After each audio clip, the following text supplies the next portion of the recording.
दोस्तों, एक बार फिर से स्वागत है आप सभी का आपके अपने favourite English learning channel scholar English पर। मेरा नाम है दीपिका कुमावत और मैं इस चैनल पर वेरियस कॉम्पिटिटिव एग्जाम्स के लिए इंग्लिश सब्जेक्ट टीच करती हूँ। तो बेसिकली आज के इस वीडियो में हम डिस्कस करने जा रहे हैं एक बहुत ही शानदार और इंटरेस्टिंग फिगर ऑफ स्पीच के बारे में, जिसका नाम है पैरेललिज्म। तो चलिए आइए समझते हैं कि ये पैरेललिज्म यानी क्या होता है और किस तरह से इसका राइटिंग्स में हम यूज़ कर सकते हैं। दोस्तों, अगर बात की जाए पैरेललिज्म के बारे में, तो पैरेललिज्म एक ऐसा फिगर ऑफ स्पीच है जिसमें सेंटेंस के अलग अलग हिस्सों को एक जैसे स्ट्रक्चर, ग्रामर या फिर रिदम में पेश किया जाता है। यानी जब वाक्य में दो या उससे ज़्यादा विचारों को एक जैसे तरीके से लिखा या बोला जाए, तो उसे ही हम पैरेललिज्म कहते हैं।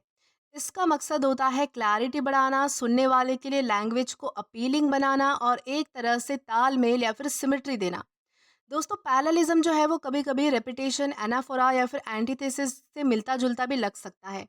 पर डिफरेंस ये है कि पैरेललिज्म फॉर्म और स्ट्रक्चर पर ध्यान देता है, जबकि ये जो बाकी फिगर ऑफ स्पीच है ये मीनिंग, कॉन्ट्रास्ट और रिपीटेशन पर ध्यान देते हैं। तो ये मेजर डिफरेंस है जो आपको याद रखना है। अब इसे और भी अच्छे से समझने के लिए हम जो है वो कुछ एग्जाम्पल्स डिस्कस करेंगे, जिससे आपको जो है वो क्लैरिटी आएगी कि पैरेललिज्म किसे कहते हैं और किस तरह से इसका राइटिंग्स में यूज़ किया जाना चाहिए। तो दोस्तों, हमारा सबसे पहला एग्जाम्पल आता है she likes cooking, jogging and reading. यहाँ हम देख सकते हैं कि तीनों verbs cooking, jogging and reading एक जैसे ही स्ट्रक्चर में है, यानी कि एक जैसे ही आईएनजी फॉर्म में है। यहाँ सभी पार्ट्स ग्रामर और फॉर्म में सेम है, तो यही हमारा पैरेललिज्म बन जाएगा। देन हमारा सेकंड एग्जाम्पल आता है आई केम, आई सॉ, आई कॉन्कर्ड। दोस्तों, ये जूलियस सीजर का मशहूर कोट है। यहाँ पर तीनों actions came, saw and conquered सब एक जैसे ही है, यानी कि पास्ट टेंस वर्ब्स है और ये सेंटेंस में एक रिदम और पावर लाते हैं। यही होता है पैरेललिज्म। तो दोस्तों, इस तरह से हम जो है वो पैरेललिज्म को पहचान सकते हैं या फिर उनका राइटिंग्स में हम यूज़ कर सकते हैं। याद रखिएगा कि पैरेललिज्म का जो स्ट्रक्चर है वो ग्रामेटिकल मैनर में या फिर रिदमिक मैनर में जो है वो सेम होना चाहिए। सारे जो भी हमारे मेन एलिमेंट्स होते हैं वो एक ही रिदम में, एक ही स्ट्रक्चर में या फिर एक ही ग्रामेटिकल फॉर्म में होने चाहिए, तभी हमारा पैरेललिज्म फॉर्म होता है। दोस्तों, इसी के साथ हम आगे बढ़ेंगे हमारे नेक्स्ट पॉइंट की ओर, जो कि आता है टाइप्स ऑफ पैरेललिज्म। अब हम जो है वो टाइप्स ऑफ पैरेललिज्म को समझते हैं। तो दोस्तों, हमारा सबसे पहला टाइप आता है ग्रामेटिकल पैरेललिज्म। दोस्तों, ग्रामेटिकल पैरेललिज्म किसे कहते हैं? तो जब सेंटेंस के सभी पार्ट्स ग्रामर के रूप में एक जैसे होते हैं, यानी कि सेम होते हैं, तो उसे ग्रामेटिकल पैरेललिज्म कहा जाता है।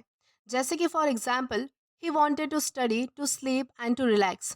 यहाँ पर आप देख सकते हैं कि to study, to sleep and to relax ये सभी इन्फिनेटिव्स है, यानी कि एक ही ग्रामेटिकल स्ट्रक्चर में यहाँ पर इन तीनों ही वर्ड्स को प्रेजेंट किया गया है, रिप्रेजेंट किया गया है। तो इस तरह से आप जो है वो ग्रामेटिकल पैरेललिज्म को पहचान सकते हैं, जहाँ पर सभी एलिमेंट्स का जो है वो ग्रामेटिकल स्ट्रक्चर सेम होना चाहिए। देन इसके बाद हमारा सेकेंड टाइप आता है सेमांटिक पैरेललिज्म। दोस्तों, सेमांटिक पैरेललिज्म क्या होता है? तो जब मीनिंग के लेवल पर, यानी कि अर्थ के लेवल पर जब बराबरी होती है, जब यानी कि सेम किया जाता है, तो उसे क्या कहा जाएगा? सेमांटिक पैरेललिज्म कहा जाएगा। जैसे कि फॉर एग्जाम्पल, रिच और पुअर, वीक और strong, all are equal before the law. यहाँ पर आप देख सकते हैं कि अपोजिट वर्ड्स का यूज़ किया गया है, यानी कि यहाँ पर क्या बताने की कोशिश की गई है कि अमीर हो चाहे गरीब हो, या फिर कमज़ोर हो या फिर ताकतवर हो, हर कोई जो है वो कानून के सामने बराबर है, यानी कि लॉ के सामने बराबर है। तो इस तरह से यहाँ पर जो है वो मीनिंग के लेवल पर बराबरी करने की कोशिश की गई है।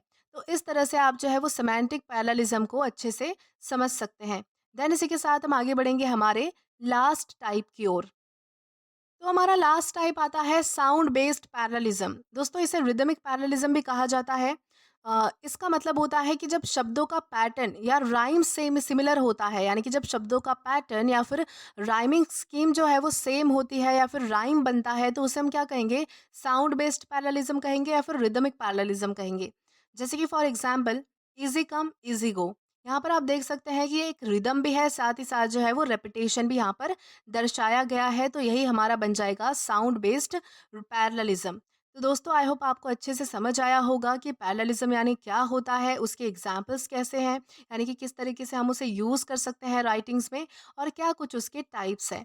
तो दोस्तों आज के लिए बस इतना ही। आशा करती हूँ कि आपको ये वीडियो अच्छे से समझ आया हो और पसंद भी आया हो।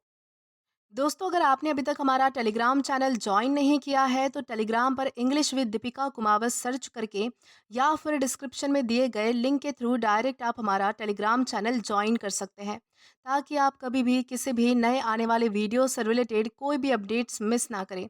और दोस्तों अगर आपको आज का ये वीडियो पसंद आया है या फिर हेल्पफुल लगा है तो do like this video, subscribe the channel and share as much as you can.